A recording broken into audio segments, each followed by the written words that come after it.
Olá, queridas seguidoras. Hoje eu vou responder algumas perguntas e a gente vai fazer alguns comentários sobre cirurgia plástica. Hoje eu vou começar respondendo uma pergunta de uma seguidora do Instagram chamada Daiane Pinho.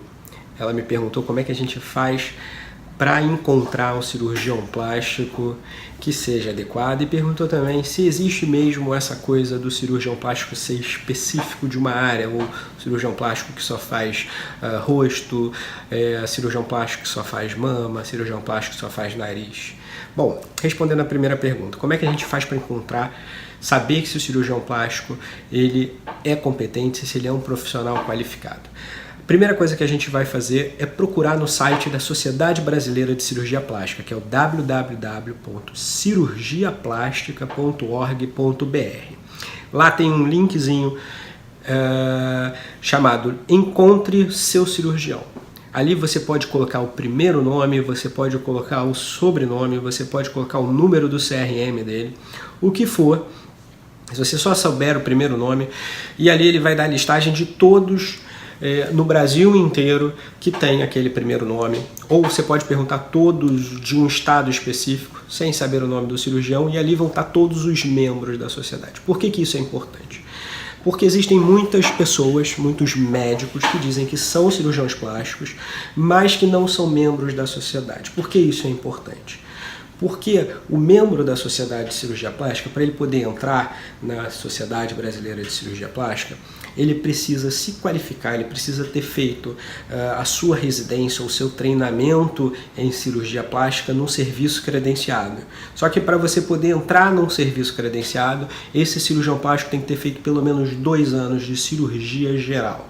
Então ele tem que ter feito uma residência, uma pós-graduação em cirurgia geral, e aí então ele passa para um serviço através de uma prova, para um serviço credenciado de cirurgia plástica, através de um concurso quase como um novo vestibular, só que às vezes muito mais concorrido. E com isso ele tem 3 anos de treinamento nessa residência de cirurgia plástica, aonde ele vai aprender ele vai ver todas as áreas de cirurgia plástica, tanto estética quanto reparadora, a reconstrução de mama, cirurgia de mão, as cirurgias estéticas todas. Então ele vai começar a ganhar experiência para então, depois desses 3 anos, ele dar entrada na prova de especialista. É uma prova que é feita pela sociedade, que são 3 etapas.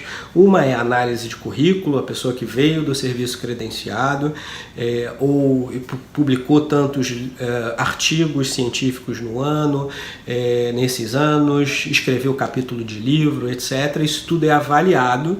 E aí essa é a primeira etapa, a segunda etapa é uma prova escrita e a terceira uma prova oral, uma entrevista onde você passa por uma banca de 10 cirurgiões plásticos com casos reais na qual você tem que responder essas condutas.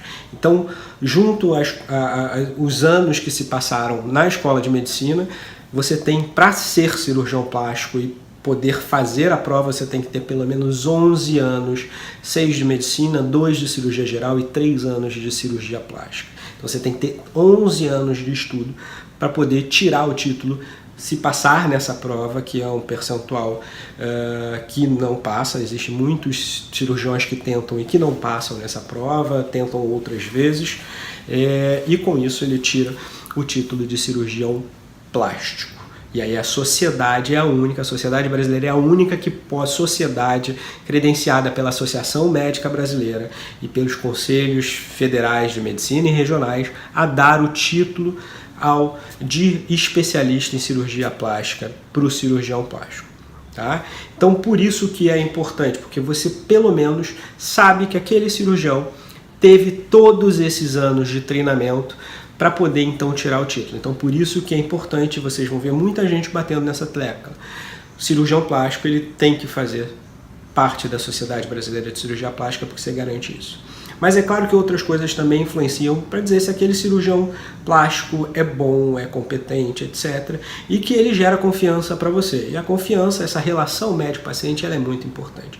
Então outra coisa também que indica um bom profissional é a indicação de outras pessoas que operaram com ele. E aí você vai na conversa, se aquele cirurgião passou confiança para você, também é uma coisa importante. Não confiem em cirurgiões que prometem resultados. A gente sabe que o corpo humano ele tem reações que não são matemáticas. No corpo humano, 1 mais 1 não é igual a 2. A gente pode ter a mesma cirurgia, o mesmo procedimento, tendo resultados completamente diferentes em pacientes diferentes, porque cada um tem a sua cicatrização, cada um tem a sua evolução do pós-operatório. Então são N coisas que vão influenciar esse resultado. Então, indicação ajuda bastante, porque gera uma confiança maior, e aí você, com essa confiança boa, essa boa relação médico-paciente, você tem um bom resultado no pós-operatório. E aqui vai um lembrete que às vezes também respondendo algumas coisas que a gente vê nos perfis, principalmente no Instagram, mas também muito no Facebook, pacientes que acabaram de se submeter a uma cirurgia plástica que vão pedir opinião para outros perfis que não são cirurgiões plásticos, são para outros perfis de pacientes ou quem seja, ou de curiosos, sobre como cuidar o pós-operatório. Bom, se você se submeteu a uma cirurgia plástica, se você confiou àquele cirurgião a sua vida naquele momento e você confiou nele para te dar um resultado junto com você ali no pós-operatório, por que nessa hora você vai pedir opinião para outra pessoa? Isso faz com que indiquem, eu já vi várias vezes indicando cremes, pomadas, medicações naturais, que a gente não sabe qual a procedência, e consequentemente pode gerar complicações, e às vezes complicações graves, como infecção de uma ferida, etc., que vai influenciar negativamente no seu resultado. Então, se você confiou o seu cirurgião a fazer aquela cirurgia, o que você deve fazer é confiar nele no pós-operatório, porque também é importante, porque por qualquer complicação, o cirurgião depois vai dar toda a assistência num possível reparo, numa possível orientação, etc., todos os cuidados que você deve fazer. Mas no momento que às vezes você se confia a outras pessoas, essas pessoas não vão ser responsáveis mais pelo seu resultado. Então isso é muito importante e espero ter ajudado. Tá bom?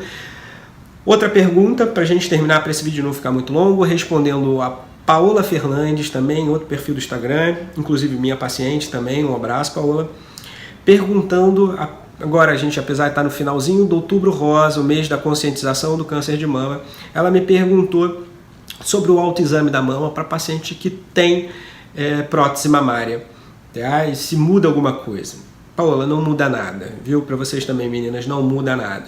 Você continua palpando a prótese. Se lembrar que quando a gente coloca a prótese de silicone, a gente coloca num plano ou atrás da glândula, então a glândula fica mais perto da pele, continua ali você palpando, você vai palpar a sua glândula mamária, ou ela fica lá atrás do músculo também, a glândula mamária vai continuar sendo palpada normalmente. O exame, o autoexame da mama é feito de forma normal.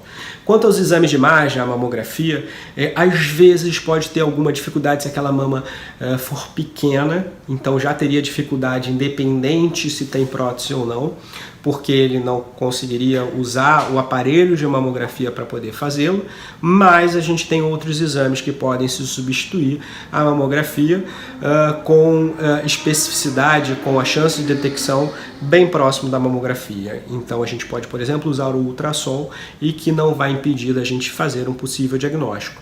A prótese ela não está dentro da glândula mamária, então você consegue ver a glândula mamária inteirinha e fazer o diagnóstico da mesma forma que as pacientes que não têm prótese de mama, tá bom?